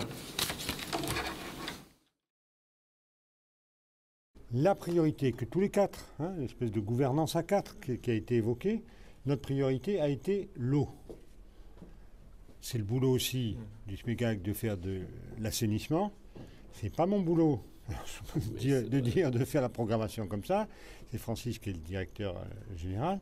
Mais c'est vrai que moi, à ma place, j'ai préféré donner une priorité sur l'eau. L'assainissement viendra. Eh bien, qu'est-ce qui me permet de le dire? C'est qu'on a un directeur, on a un plan de travail, on a un financement sur le fonctionnement et surtout on a les premiers résultats. Ça compte. Vous savez pourquoi on fait tout ça? Pour éviter les coupures d'eau. On réparait 2 fuites par jour il y a 30 jours, on en fait 30 par jour aujourd'hui. Ça me paraît être le signe d'un truc qui marche. Tant pis pour ceux qui croyaient que ça ne marcherait jamais. Les études lancées depuis le temps de M. Luzi, c'est 1 milliard pour l'assainissement. Il ne faudrait pas qu'on répète du n'importe quoi. Concernant l'assainissement, c'est l'entretien qu'on doit faire. Il n'y a pas de station à construire. Il n'y a pas eu d'entretien, mais je sais qu'on a commencé, monsieur le directeur, les études pour l'entretien des stations d'épuration. Donc nous sommes sur les deux problèmes en même temps. Sur 2023, 25 millions sont consacrés à l'investissement sur l'eau et 25 millions aussi sur l'assainissement. C'est dire que nous avons pris la mesure des travaux à réaliser et donc les deux volets, eau et assainissement, vont pouvoir avancer sur ces mois qui viennent. Voilà. Je sais qu'on s'est réunis il y a 2 jours là, par vidéophone et on a dit la sécheresse, c'est pas possible. On va décider qu'il pleuve et c'est ce qui est arrivé ce matin. Arrêtez de tout mettre le dos de tout ça. Évidemment qu'il y a la sécheresse. Et alors, il se passe quoi? On fait quoi? On prie. Ça a marché d'ailleurs. Il a plu aujourd'hui. Donc je veux dire, il y a des tours d'eau. Moi, je ne connais personne, en tout cas d'être humain, qui fasse des miracles, même si on est 4. Il n'y a que vous qui pensez aux miracles. C'est sympa. Mais moi, je pense à travailler, je pense à donner de l'eau aux gens. Et c'est ceux qui arrivent. Ne vous en déplaise. À travers ce contrat Quorum, c'était une concrétisation de cet engagement qui démontre bien que l'État financièrement nous accompagne, mais aussi, d'un point de vue technique, a décidé de mettre son assistant technique à nos côtés, et ce qui nous permet aussi de continuer à travailler pour les Guadeloupéens au service de l'eau. Voilà, c'est l'heure de Sandy. Bonjour Sandy. Bonjour.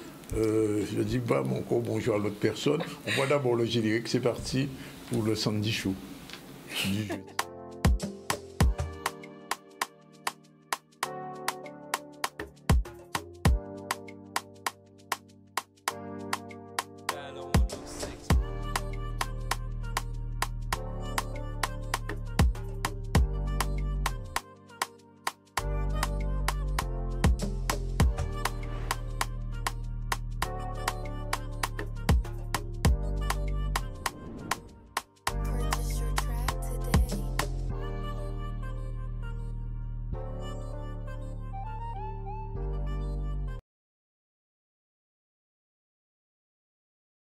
Ça, là, non, mais dis ça.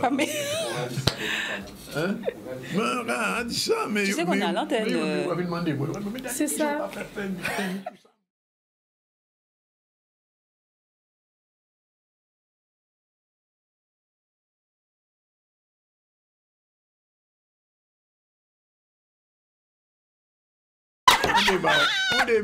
On démarre, c'est parti. Bon, alors, Sandy, bonjour. Oui, bonjour. Et tu es avec à tous. Qui aujourd'hui? Eh bien, bon, je vais la présenter. Hein. Son morceau fait.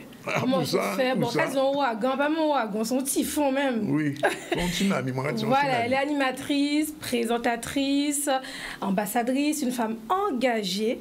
Ben, je ne la présente plus. Hein. On accueille aujourd'hui Yemouna. Bravo. Bien, merci. Quelle présentation. Merci beaucoup, Sandy. Bien bonjour, Sandy, et bien bonjour, Danick, et bien bonjour, Pep Guadeloupe. Oui. On est content de te voir. Comme d'habitude. Oui, c'est quoi un casao? Oui, vous bien connaître. Alors. Voilà, donc en fait, on ne va plus présenter Yemouna, mais en tout cas, si je t'ai invité, c'est pour nous parler de ton actualité du moment qui est très riche et qui est en parfaite corrélation avec l'une des causes que tu défends, notamment la problématique de l'obésité en Guadeloupe. Donc voilà, mais j'aimerais quand même qu'on parle un peu de ton métier, hein, d'animatrice, de présentatrice. Pour en tout cas ceux qui nous regardent, qui voudraient également se lancer hein, dans l'affaire. C'est pas si simple. Hein? Tu ne peux pas avoir de Yemouna. Impossible. Non, j'avoue.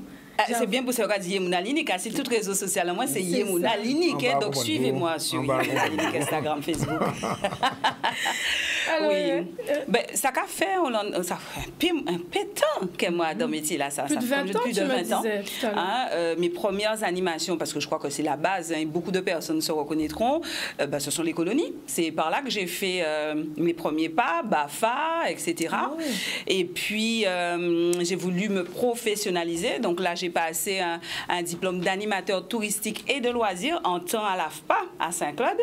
Donc, et c'est comme ça que je suis rentrée dans la parallèle à ça, il y a créé animation commerciale, animation dans l'hôtel. Pas fait longtemps, hein, parce que en temps vie fait d'autres bitins, mais on a quand même passé par là, hein, ce qu'on appelait à l'époque les géos, dans les grands hôtels clubs. Donc j'ai eu l'occasion de faire ça. Donc en fait, l'avantage et l'expérience que j'ai eue me permettent aujourd'hui d'être hyper polyvalente. Parce qu'on est des animateurs qui pas forcément à l'aise dans tous ces domaines-là. Ça m'a ni chance des faits en low expérience, 20 années, hein, nous dit, toucher à tous ces domaines-là et me permettre aujourd'hui de pouvoir développer une palette et m'adapter en fonction du contexte et de l'appel, de la demande, du besoin du client. Mais la télévision, pur hasard ou alors c'était une évidence? Alors là, pour les gens qui connaissent moi, hein, qui sont dans mon cercle familial, j'ai jamais rêvé de faire de la télévision. Non, pas du tout. En fait, comme je suis une femme de défi, donc c'est plus un challenge que j'ai voulu relever, parce qu'à l'époque, en temps RFO, il y a dit qu'il y a cherché un monde pour révolutionner le paysage audiovisuel guadeloupéen. Alors là, quand il est là, yo voyons ou changer à moi. On dit bon, je vais chercher un monde mais moi, il y a mon alinique. Les aliniques et moun pas savent c'est qu'on passé casting là, enfin envoyé lettre là en 2002, parce que le fait casting là, ça a commencé comme ça n'a pas marché. On dit bon, m'en faut à peine, de toute façon, c'était juste pour péchoquer yo ti brin. Puis à l'époque, pas vrai tellement moun kon moins gros, qu'a parlé gras, qu'a parlé créole, qu'a ri fort, c'était pas vraiment hein. C'est pas dans le cadre de la maison. Non, pas vraiment. Bon. Alors ce qu'il fait en présenter juste pour payer entre guillemets emmerder yo. Ça pas marché. On dit bon, quoi vrai? Ouais. Et en final des comptes, l'année après, donc 2003, il aurait fait même casting là. Pourquoi il n'a pas trouvé la personnalité pour révolutionner le paysage audiovisuel guadeloupéen? Ouais, encore. Non. Là, on comprend l'orgueil. Là, bon, on dit, excusez-moi, pardon, les gens, je respecte vos figures, mais moi. Alors, l'orgueil, on n'a pas fait rien. Et c'est papa Timon, mon papa, là, on bitin pour qui prend. Mais si on dit ça, il était marqué 2002 en l'air tout seul. Même lettre de motivation là, même photo là, même CV là. Il voyait, mais on joue, en plus nous rattraper baba à cause de ça. Et là, quand il a dit ça, qu'il a pour de l'eau, pas cachailler, il voyait, et il a crié, moi, mais attention, secrétaire là, quand il parle encore, il a la retraite, il a crié, moi, il a crié, moi, pas qu'à répondre, pas à douer pour moi. Et en final des comptes, il finit pas attraper moi, mais vous savez, l'orgueil, c'est quelque chose. Oui, c'est pour ça que vraiment, ça t'est pour moi-même. Là, où vrai, il finit pas attraper moi, il a dit, moi, oui, on essayait de vous joindre, ça fait déjà plus de 3-4 jours. Et m'a dit, mais et casting, j'ai commencé, hein, d'autres monde qui ont envie de faire la télé, j'ai répondu. En cas de madame, qu'est-ce qu'il y a là? Parce que moi, pas savant, pas au courant que Tibouga voyait les papiers. Ouais. En cas de madame, ah bon, vous me parlez de la lettre de l'année dernière, alors non, on vous parle de là, vous avez envoyé, bon. En fait, qu'on s'y, vous comprenez? Moi, j'ai embêté. Et en final des comptes, moi, allez, en passé casting là, en date de dernier monde qui passait. Les vendredis soir, environ paquet de monde qui est là, comprendre gros animateur, machin, mais à part moi-même, né en colère, s'il faut, moi, la reine pas famille, moi, arrivé, caca, cabrit en moi, tête en moi, comprenez? J'affiche la couleur, et chaque coup, yo parle, bon, moi, c'est qui crée la rabale. Et bien, vous savez, quand qui passe entre les deux l'année, c'est que la direction là a changé. Et entre 2002 et 2003, en finale des comptes, c'est Jean-Manuel Dupont qui prend Babla. Il y avait d'autres gens. Il y a 4 qui recevaient moi. Il y a Angèle Etienne, il y a Michou, et il y a un 4e, moi c'est Philogène qui était là, qui recevaient moi, nous parler. Mais là, il m'a dit, moi, oui, la télé, qui nous a apprécié, moi, où ça m'a très naturel, on dit, où ça va, d'autres les autres là, pas ni rien qui capte moi, parce que pas ni pour monde qui ensemble. Et c'est comme ça l'histoire a commencé. Voilà. Donc à partir du tout, on souhaite, mais moi vraiment, entre guillemets, c'était vraiment un défi. Moi, je dis, yo, mais vous savez, voilà, gros moun ni place à yo, négresse ni place à yo, et ça passait comme ça. Mais justement, Yemouna, en tant que personnage public, hein, on le sait, on est apprécié, également encouragé par beaucoup, mais également critiqué. Oui, mais c'est normal. Voilà. Comment tu vis, comme on dit, on les appelle les haters? Moi, les suivants. Ah, les haters. On y ça, communautaire, moi, en pas au courant. Parce qu'on pas apprendre à garder, on pas perdre temps, moi, c'est bien là ça.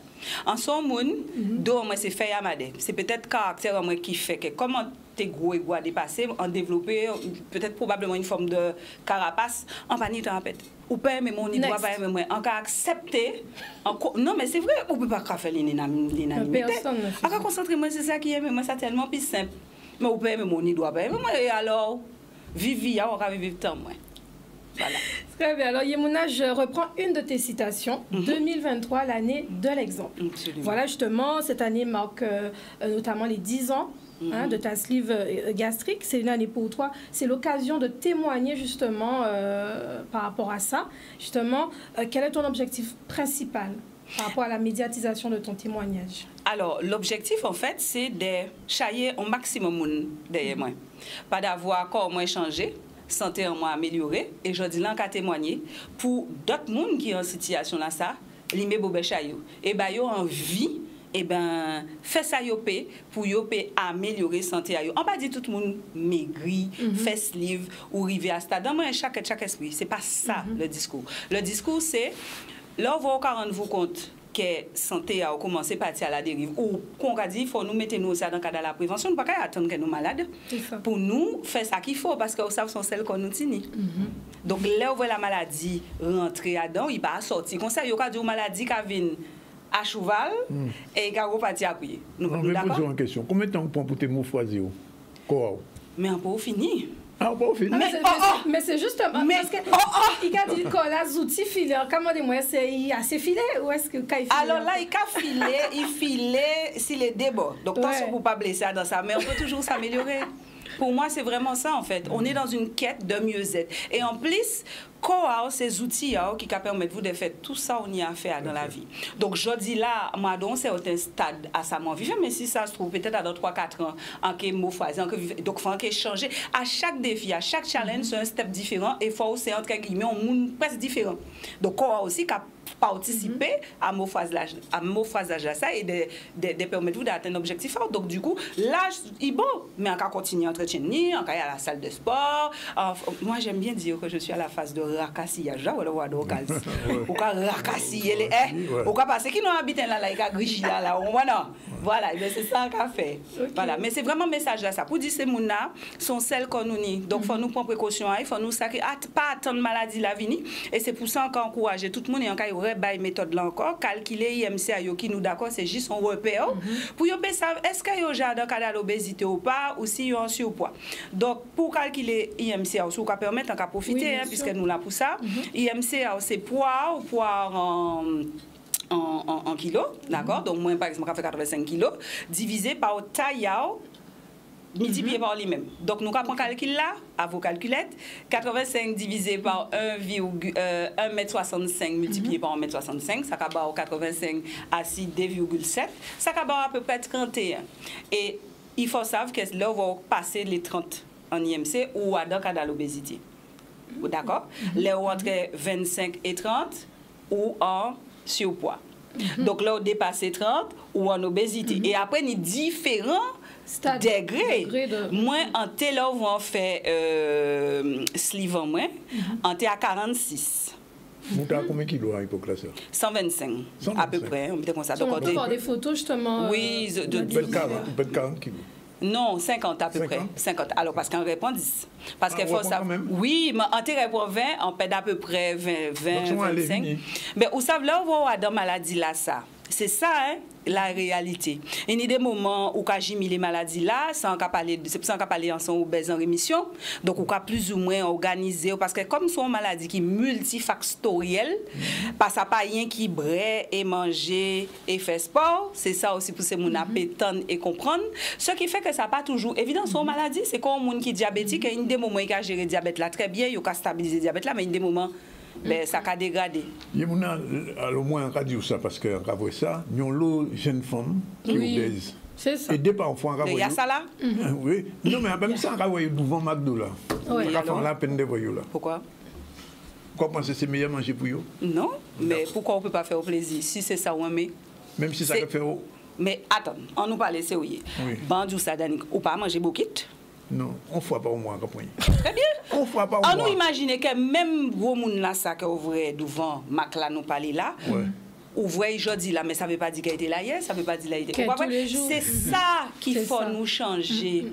Arrêtez de diaboliser un monde qui gros, parce qu'il doit faire plaisir. Non, pas diaboliser, c'est. Mais oui, mais on va dire comme ça, arrêtez de manger McDonald's. Mais si c'est, imaginez, vous savez, moi, par exemple, si par exemple, quand je mange McDonald's une fois dans l'année là, et directement, joue là ça, ou vraiment, ou que dit, ou quoi vrai, il a dit, c'est ça.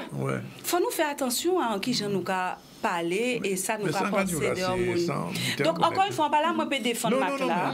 Simplement, on a dit qu'il faut savoir qu'on peut très bien manger un hamburger ou un pocket, parce que ça valable aussi, parce qu'il ne faut pas nous hypocrite non plus. De dire, nous pas manger là, mais nous pas manger pocket, ou nous pas manger pizza, parce qu'il y a l'eau. D'accord? Donc ça nous a dit, ça qui est important pour la population là, comprendre, et c'est nous ouvert les oreilles, d'accord? Ouvert les oreilles, c'est dans ce système-là, qui ou en obésité, ou qui ou pas quoi dépasser, ça qui est important, c'est ni en alimentation variée et équilibrée.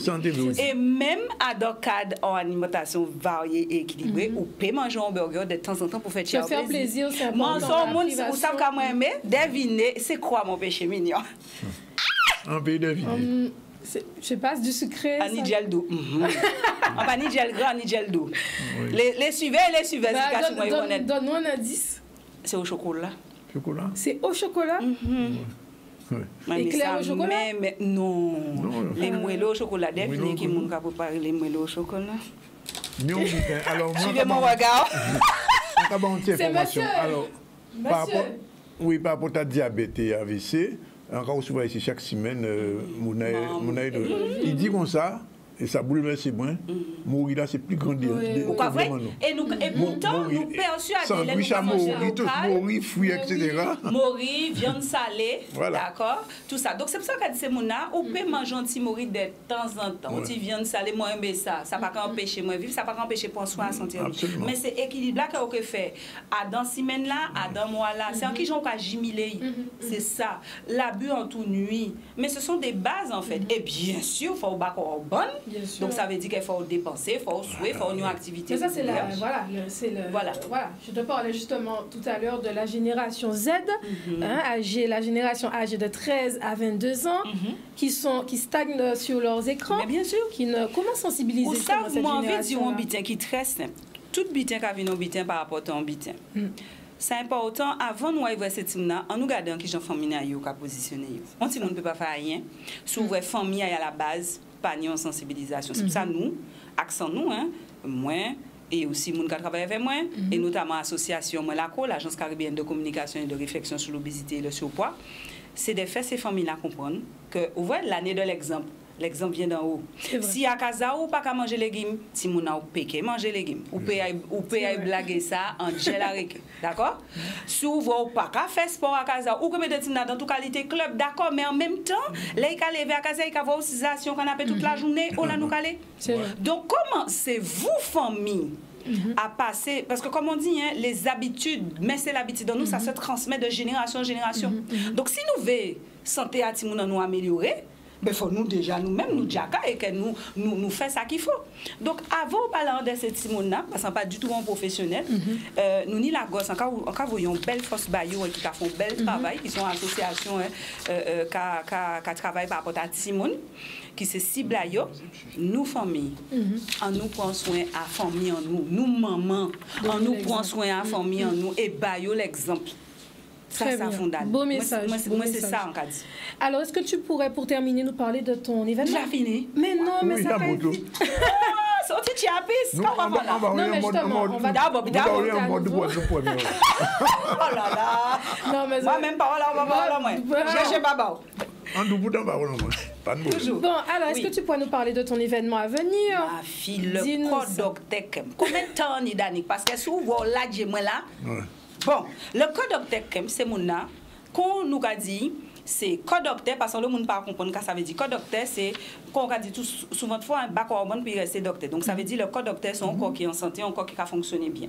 Et Camp, c'est la notion de nous faire ça un week-end. C'est-à-dire que, là, on va débarquer les vendredis à 7h de soir, les dimanches à 7h de soir, nous ensemble, et nous avons fait tout ça, nous avons à faire pour nous justement apprendre, mais c'est l'habitude.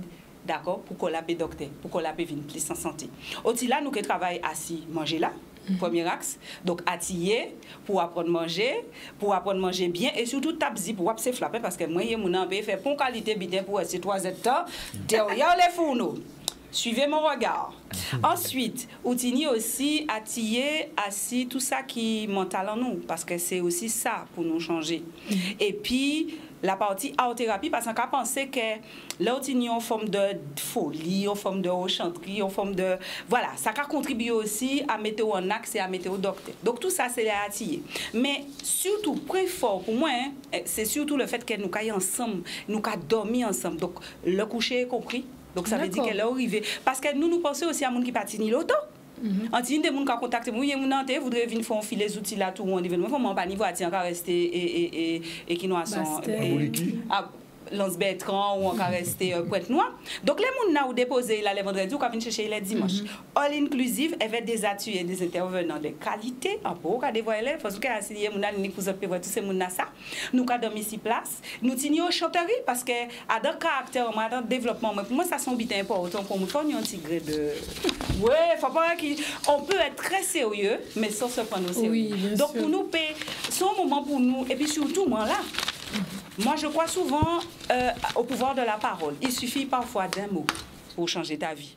Donc, ça veut dire que là, on commence à veiller mon depuis vendredi soir. J'ai dit, mon choix, on va penser qu'au moment qu'il y a des clics. Moi, dit ça, travail, moi, c'est l'imé bobèche là. Hein. Mais ça n'a pas qu'à adresser seulement à monde qui doit dépasser. Hein. C'est tout le monde qui a besoin de motivation, qui a besoin vraiment de motivation ballon. Pour prendre soin à quoi, pour mettre quoi au docteur. C'est vraiment fondal. Et le message là, ça, n'a pas rien qui pour les gens qui doivent dépasser. Nous pas là pour nous vérifier IMC à mon avion rentré à 28 au 30 avril. Ou cas ici, yemuna.com. C'est site internet en moins. Voilà, on y tous les renseignements, on y fiche produit là, on y a numéro de téléphone aussi pour payer WhatsApp. Ça meilleur, c'est mon vous comprenez? Parce que nous parfois occupés. Alors, c'est le 424 825. 424 825 sont portables. Ou quand vous voyez le WhatsApp la personne et il peut répondre vous étape zip. Attention, nous sommes dans les early bird. Vous savez qui est early bird? Early bird. C'est les oiseaux du moment. Donc voilà, c'est ça, les tarifs préférentiels. Et après, ça qui est piché. Donc nous avons la possibilité aussi de payer en plusieurs fois. Donc mon cher point c'est quand il y a dit le code docteur Kem, c'est vraiment un moment éveillé Mouna avec toute équipe pour garder en qui j'ai encore été bien envié soulier. En tout cas, merci Mouna. Merci et à jeudi. Rapidement, nous allons tout dans l'information parce que c'est important. Interview à Sud PTT Guadeloupe à Cyprien Couli. Vous saviez, nous avons alors sorti en Couli, sorti en Guadeloupe. Oui, en France. Ça. Réaction, Michel Depape. On regarde. Nous avons interpellé les élus locaux, mais aussi les responsables et les élus de l'État. C'est parce que nous avons pensé que cette situation-là est extrêmement grave au niveau des emplois. Au courrier et notamment à la distribution. Par rapport à nous avons dit une forte chute des colis, plus de 30% par rapport à 30% 2022 par rapport à 2021, à la même période, nous avons dit que nous pouvons attendre que ça vienne plus grave. Nous devons être interpellés pour, nous avons dit, essayer, en tout cas, trouver une solution pour notamment les métiers de l'emploi à un pays où il y a plus de 30% des chômages. Alors nous avons continuité à ça crier mécontentement à la population par rapport au sous-coût du colis. Là, on a une péréquation tarifaire, c'est-à-dire unique, c'est-à-dire les mêmes prix qui sont exercés au niveau de l'Hexagone, qui n'est pas applicable en Guadeloupe. Et nous avons demandé à ce que nous respections, c'est-à-dire déjà la continuité territoriale, mais aussi, à travers tout ça, nous avons vrai, ou un texte ou un code des postes et des télécommunications qui a stipulé clairement qu'il faut adapter les prix, mais aussi respecter l'équilibre sociétal par rapport à prix à l'école. Premièrement, c'est que Guadeloupéens pas vache à lait en tout cas à système AYO. 30 kilos au niveau à la fin, c'est à peu près 34 € qu'il a payé. Et là, il a fait à peu près 30 kilos pour venir en Guadeloupe. C'est même qu'il a ça va payer à peu près 140 €. Alors, nous avons dit, et pour mettre à dingue, ça va qu'il le toit de mer et nouveaux frais qu'ils mettent en place, c'est-à-dire les frais de gestion. Et en 1er avril encore, au cas ni c'est quoi créer l'application en tout cas l'accord Schengen, c'est-à-dire il y a taxé à double en tout cas hyper à sens unique que vous voyez qui rentre en Guadeloupe il y a taxé et les colis en tout cas pire qui c'est quoi créer colis qui a venu en France. Alors ça nous a dénoncé. C'est-à-dire que ces frais là nous a payé là, l'ouvre nous a redit encore l'ouvre en 16 jours qu'on a payé ces frais là ça, c'est l'encolis qui a sorti hors Union européenne. Faut nous bien comprendre ça, hors Union européenne. Ça veut dire que le traitement là qu'on a nous là, c'est que nous pas fait partie en tout cas département français. C'est ça pour nous ça. Alors il faut parler clairement pour nous où il y aura appliqué les mêmes schémas qu'il y a au niveau national, mais il ne peut pas continuer à pomper Guadeloupéen et à couper par chaque Guadeloupéen. Voilà, c'est fini pour aujourd'hui. Je rappelle qu'en début du ZCL, on a reçu Willy Nestor, les éditions Nestor, avec tous les livres là dont je parle, les 2 derniers sortis, Willem et l'arbre de pain, et aussi le livre de M. Delumeau, de la famille Delumeau, c'est même nom-là, il dit nous, une seule et même famille, et tous les bouquins qui sont là, les mères de Marie-Galante, je rappelle très rapidement, Eré les Stigmates, Baba le Crabe, Jessica Alfred, Stèle, sculpture commémorative en Guadeloupe, et Valère Édouard Lamy, le livre de sa fille. Tous ces auteurs, on les recevra individuellement bientôt. On a après ensuite eu la chronique de Caroline Alix sur les locataires et les bailleurs, souvent Rani Goumé entre eux, elle est médiatrice, elle a expliqué. Ensuite, nous avons eu ce petit débat avec Madame Cessé, Chantal Cessé-Vamur, le mal-être au travail, ce qu'on appelle le harcèlement, avec une psychologue, je rappelle, qui a bien expliqué les choses, Noélie Alvarade, et un avocat, Antoine Loscoulan. Et puis, nous avons une ou 2 stars du jeudi, aujourd'hui, Sandy Kelly, mais oui, S2M, et... Oui, Monsieur Mouna, en dernier mot. Oui, juste pour remercier. Oui, partenaire en moi, nous disons CAPES, bien sûr, partenaire de Cœur et d'Amour. Et puis Guadeloupe Forever, puisqu'elle nous dit nous qu'elle manger en santé. Et bien Guadeloupe Forever, monsieur Salim Istive, qui partenaire en nous, 6 prochains événements, nous, le Codocteur Kem qui a fait fin avril. Et pour autres, plus renseignements, c'est yemouna.com. Ok. Et donc, on a fait un petit tour avec Charlie Dagonia du côté de la visite au SME à G, mais enfin, rien pas réglé, mais enfin, Caranco est de passage en Guadeloupe. Donc, il est passé un peu partout. Et hier soir, il y avait d'ailleurs une soirée Ernest Pépin à la Warak. Et l'Expo Bibird, nous parlons de ça peut-être sur la VA. Voilà. C'est fini pour aujourd'hui. La réalisation était assurée par Yann. Et il n'y a ni assistant là. C'est que demain. Et donc, on remercie tout le monde. On vous retrouve demain à partir de 12h30. On va recevoir justement la directrice du cinéma, du festival de cinéma d'ailleurs. Priscilla Delaney sera avec nous, avec Marilyn. Voilà, c'est fini pour aujourd'hui. Ciao, bye bye. Si vous pour manger, bon appétit. Pas de bouquet, à midi là. Vous